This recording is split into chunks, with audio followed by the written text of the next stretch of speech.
Hey everyone, welcome back to Corporate Decoder. Today we're cracking open a filing from AdaptHealth Corp. Think of them as the folks who make sure you have your medical equipment at home. We'll see if they are healthy and growing or if they're just for adapting.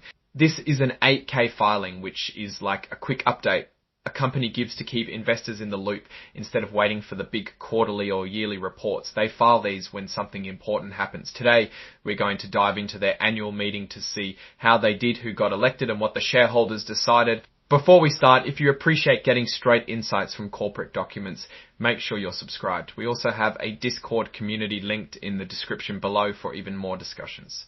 This report is from mid-June of last year. It outlines what happened at AdaptHealth's annual meeting of stockholders, which is like a town hall for company owners. They get together and vote on important stuff. The annual meeting happened mid-June. At the meeting, people who owned stock in AdaptHealth got to vote on some key things, like who gets to be on the board of directors, and whether they agreed with how the company paid its top executives. Simply put, did the bosses get paid fairly? Looks like a lot of shares, almost 94%, were represented, which means they had enough people there to make decisions. They're basically voting on the direction of the company based on a few proposals. There were 3 proposals to be exact. First, they had to elect 6 directors, people who will help steer the company. Think of them as the captains of the ship. The second vote was to ratify the selection of KPMG LL as the company's accounting firm for the year. This is important because these accountants make sure AdaptHealth's financial numbers are correct. Finally, there was a non-binding vote on executive pay, meaning it's just a suggestion, but it shows what the shareholders think about how much the top bosses are earning.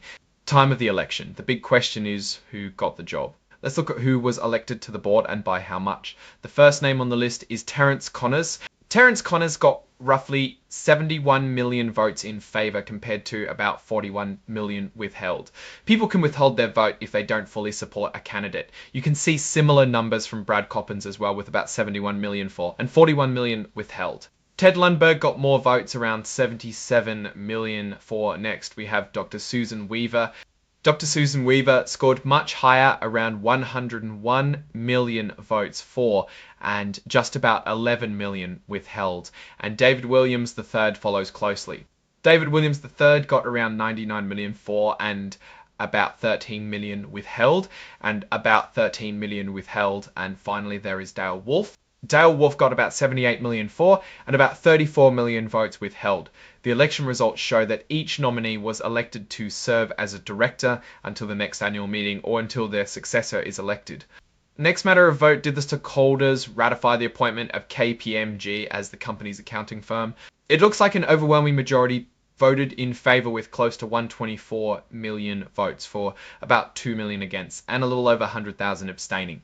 So KPMG will be doing the books for AdaptHealth for the remainder of that year. Finally, there was the vote on executive compensation. Are the bosses making too much, too little, or just the right amount? Looks like a solid number of shareholders, almost 106 million, thought the compensation was okay. About 6.4 million voted against it and a small number abstained.